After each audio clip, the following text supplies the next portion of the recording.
شہزادی کے آنسو۔ تو کہانی شروع ہوتی ہے ایسے کہ ایک گاؤں میں ایک لڑکا رہتا تھا جس کا نام جونس تھا۔ جونس بہت زیادہ ہوشیار، چلاک اور عقل مند تھا اور وہ بہت سارے کام ایک ہی وقت میں کر سکتا تھا۔ ایک رات جب جونس سو رہا ہوتا ہے تو اس نے ایک سپنا دیکھا۔ سپنے میں اس نے دیکھا کہ ایک لڑکی جنگل میں نہر کے کنارے بیٹھی رو رہی ہوتی ہے۔ جب وہ رو رہی ہوتی ہے تو اس کی آنکھوں سے آنسوؤں کی بجائے بہت خوبصورت رنگ برنگے موتی گر رہے ہوتے ہیں۔ وہ سنہرے بالوں والی شہزادی بہت خوبصورت ہوتی ہے۔ جونس جب اس کے قریب جاتا ہے تو وہ اچانک سے غائب ہو جاتی ہے اور جونس ایک دم سے اٹھ کے بیٹھ جاتا ہے۔ جونس خود سے بات کرتا ہے کہ اوہ یہ تو ایک سپنا تھا۔ پھر وہ اس شہزادی کے بارے میں سوچ کر کہتا ہے کہ وہ شہزادی تو بہت خوبصورت تھی، لیکن پتہ نہیں وہ کیوں رو رہی تھی۔ اگلی صبح جونس اپنے گھوڑے کے ساتھ جنگل میں لکڑیاں اکٹھے کرنے کے لیے جاتا ہے۔ جیسے ہی وہ جنگل میں جاتا ہے تو وہ دیکھتا ہے کہ ایک بوڑھی عورت گھاس اکٹھی کر رہی ہوتی ہے۔ اس بوڑھی عورت کے پاس 2 پھلوں کی ٹوکریاں تھیں اور ایک گھاس پھوس کی ٹوکری تھی۔ جونس بہت ہی رحم دل اور مہربان ہوتا ہے، چنانچہ وہ بوڑھی عورت کے پاس جاتا ہے اور اس کو کہتا ہے کہ کیا میں آپ کی مدد کر سکتا ہوں، کیونکہ آپ تو بہت بوڑھی ہیں اور اتنا سارا سامان آپ کیسے اٹھا کر لے کر جائیں گی۔ تو بوڑھی عورت جونس سے کہتی ہے کہ وہ تو ہر روز یہی کام کرتی ہے، اتنا ہی سامان لے کر جاتی ہے کیونکہ وہ جنگل میں رہتی ہے اور کوئی اس کی مدد کرنے والا نہیں ہے۔ جونس بوڑھی عورت کو کہتا ہے کہ مجھے اپنا ہاتھ دیجیے تاکہ میں آپ کو اپنے گھوڑے پر بٹھا سکوں۔ جونس بوڑھی عورت کو گھوڑے پر بٹھانے کے بعد اس کا سامان بھی گھوڑے پر رکھتا ہے اور اس کو لیے چلتا ہے اس کے گھر کی جانب۔ جنگل سے گزرتے وقت جونس بوڑھی عورت سے باتیں کرتا رہتا ہے اور بوڑھی عورت اس کو اپنے گھر کا راستہ بتاتی ہے۔ اس طرح ان کا سفر بہت جلدی کٹ جاتا ہے اور بوڑھی عورت کا گھر آ جاتا ہے۔ جیسے ہی جونس بڑھیا کے گھر کے باہر پہنچتا ہے تو ایک بہت ہی موٹی بدصورت عورت ان دونوں کی طرف آ رہی ہوتی ہے اور وہ آ کر بڑھیا سے کہتی ہے، ماں کیا تم تھک گئی تھی؟ تو بڑھیا اس لڑکی کو کہتی ہے، نہیں میں بالکل نہیں تھکی کیونکہ مجھے اس نوجوان نے بہت مدد کی ہے گھر تک پہنچنے کے لیے۔ جونس اس کی بات سن کے خوش ہوتا ہے تو بڑھیا کہتی ہے کہ مجھے بہت خوشی ہو رہی ہے، یہ بہت اچھا اور رحم دل انسان ہے۔ جونس اس عورت سے مخاطب ہوتا ہے اور کہتا ہے، کیا تم ان کی بیٹی ہو؟ تو بوڑھی عورت جونس کو کہتی ہے کہ اس کو عورت مت کہو، یہ تو تم سے چھوٹی ہے اور یہ میری بیٹی ہے۔ جونس اس بات پر بہت زیادہ حیران ہوتا ہے اور مسکرا دیتا ہے۔ جونس کو ایک دم سے اس لڑکی کا خیال آتا ہے جس کو اس نے اپنے سپنے میں دیکھا ہوتا ہے۔ تو وہ بڑھیا سے پوچھتا ہے کہ کیا اس جنگل میں صرف آپ اور آپ کی بیٹی رہتے ہیں؟ کیا اس جنگل میں کوئی خوبصورت سنہرے بالوں والی گوری رنگت کی لڑکی نہیں رہتی؟ تو بوڑھی عورت جونس سے کہتی ہے کہ مجھے تو میری بیٹی سے زیادہ خوبصورت اور کوئی نہیں لگتا، اس لیے میں نے تو ایسی کسی لڑکی کو نہیں دیکھا جو میری بیٹی سے زیادہ خوبصورت ہو۔ پھر وہ اپنی بیٹی کی طرف اشارہ کرتی ہے اور اس کو کہتی ہے کہ جاؤ بیٹی تم اندر چلی جاؤ، کہیں یہ لڑکا تمہارے حسن میں پاگل نہ ہو جائے۔ بوڑھی عورت کی بات سن کر وہ لڑکی شرماتی ہے اور اندر کی طرف چلی جاتی ہے اور اس کی یہ بات سن کر جونس بہت ہنستا ہے اور دل ہی دل میں سوچتا ہے کہ یہ بڑھیا تو بہت اچھا مذاق کر لیتی ہیں۔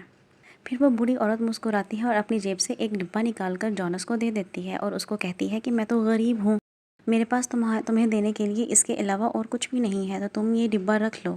بوڑھی عورت جونس سے کہتی ہے کہ تم یہ ڈبہ لے جاؤ اور اپنے گاؤں میں جا کر اپنے بادشاہ اور رانی کو دے دینا، وہ تمہیں اس کے بدلے میں بہت قیمتی انعام دیں گے۔ بوڑھی عورت کی بات مانتے ہوئے جیسے چلا جاتا ہے، علاقے میں آتا ہے تو سب سے پہلے محل کی طرف ہی آتا ہے۔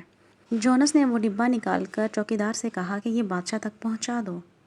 جیسے ہی چوکیدار نے بادشاہ تک یہ بات پہنچائی تو بادشاہ نے اس لڑکے کو اندر آنے کے لیے اجازت دے دی۔ جیسے ہی جونس نے وہ ڈبہ بادشاہ کو دیا، بادشاہ اور ملکہ اس ڈبے کو کھول کر اس کے اندر رنگ برنگے آنسو دیکھ کر بہت زیادہ افسردہ ہو جاتے ہیں۔ ملکہ بادشاہ سے کہتی ہے، یہ تو شہزادی بیٹرکس کے آنسو ہیں۔ یہ دیکھ کر بادشاہ بھی حیران ہوتا ہے اور وہ دونوں بہت افسردہ ہو جاتے ہیں کہ اتنے عرصے کے بعد آج ان کو اپنی شہزادی بیٹرکس کا کچھ پتہ معلوم ہوا ہے۔ بادشاہ جونس سے کہتا ہے کہ تم ہم پہ رحم کرو اور ہمیں بتاؤ کہ تمہیں ہماری بیٹی کے بارے میں کیا پتہ ہے۔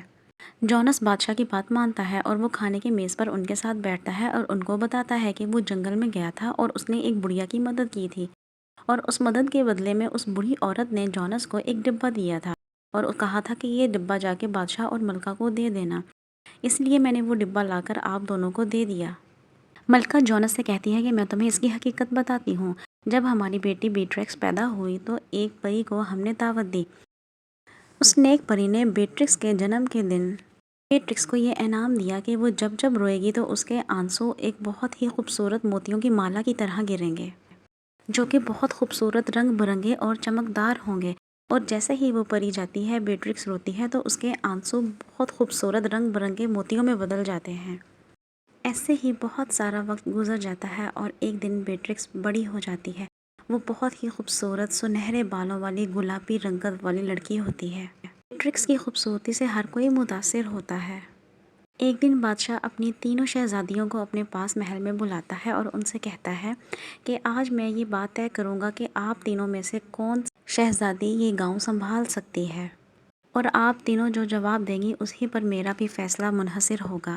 پھر بادشاہ اپنی تینوں بیٹیوں سے یہ کہتا ہے کہ میں آج جاننا چاہتا ہوں کہ آپ تینوں میں سے مجھے سب سے زیادہ پیار کون کرتا ہے۔ بادشاہ کہتا ہے کہ میں سب سے پہلے اپنی بڑی بیٹی سے شروع کرتا ہوں۔ اپنی بڑی بیٹی سے پوچھتا ہے، بڑی بیٹی کہتی ہے کہ میں آپ کو اتنا پیار کرتی ہوں جتنا کہ میں چینی کو پیار کرتی ہوں۔ دوسری بیٹی کہتی ہے کہ میں آپ سے اتنا پیار کرتی ہوں جتنا کہ میں نئے اور پسندیدہ کپڑوں سے پیار کرتی ہوں۔ اور اب باری ہے بیٹرکس کی۔ بیٹرکس اپنے والد کو کہتی ہے کہ مجھے سمجھ نہیں آ رہی کہ میں آپ کا مقابلہ کس چیز کے ساتھ کروں۔ اس کا باپ کہتا ہے تمہیں مجھے ابھی جواب دینا ہوگا۔ تو بیٹرکس کہتی ہے اپنے باپ سے کہ جیسے کوئی بھی کھانا نمک کے بغیر ادھورا ہوتا ہے، اس طرح میں آپ سے نمک کے جتنا پیار کرتی ہوں۔ بادشاہ کو اس بات پر بہت غصہ آتا ہے اور وہ بیٹرکس سے کہتا ہے کہ تم اتنی معمولی چیز کے ساتھ میرا موازنہ کیسے کر سکتی ہو؟ اور اسی بات سے غصہ ہو کر بادشاہ نے بیٹرکس کو نمک کی ٹوکری دی اور اس کو محل سے دھکے مار کر باہر نکال دیا۔ یہ سن کر بیٹرکس اپنے باپ سے کہتی ہے کہ مجھے معاف کر دے، میرا یہ مطلب نہیں تھا، لیکن مجھے محل سے مت نکالنے، میں یہاں سے نہیں جا سکتی۔ بادشاہ کی یہ بات سن کر ملکہ بھی اس کو کہتی ہے کہ آپ ایسا مت کریں، آپ بیٹرکس کو محل سے مت نکالیں، بیٹرکس آپ سے معافی مانگتی ہے، آپ اس کو معاف کر دیں۔ بادشاہ ملکہ کو جواب دیتا ہے کہ اگر آپ نے اس کی حمایت کی تو میں آپ کو بھی محل سے باہر نکال دوں گا۔ یہ سب کہنے کے بعد بادشاہ غصے سے وہاں سے اٹھتا ہے اور چلا جاتا ہے۔ بادشاہ نے کسی کی بات نہیں سنی اور بیٹرکس کو محل سے جانے کا حکم دے دیا۔ بیٹرکس بہت زیادہ افسردہ ہوتی ہے اور وہ بہت رو رہی ہوتی ہے، چنانچہ وہ اپنی نمک کی ٹوکری اٹھاتی ہے اور محل سے باہر چلی جاتی ہے۔ پرنسس بیٹرکس کے ساتھ آگے کیا ہوتا ہے یہ دیکھنے کے لیے اس کہانی کا دوسرا پارٹ ضرور دیکھیں۔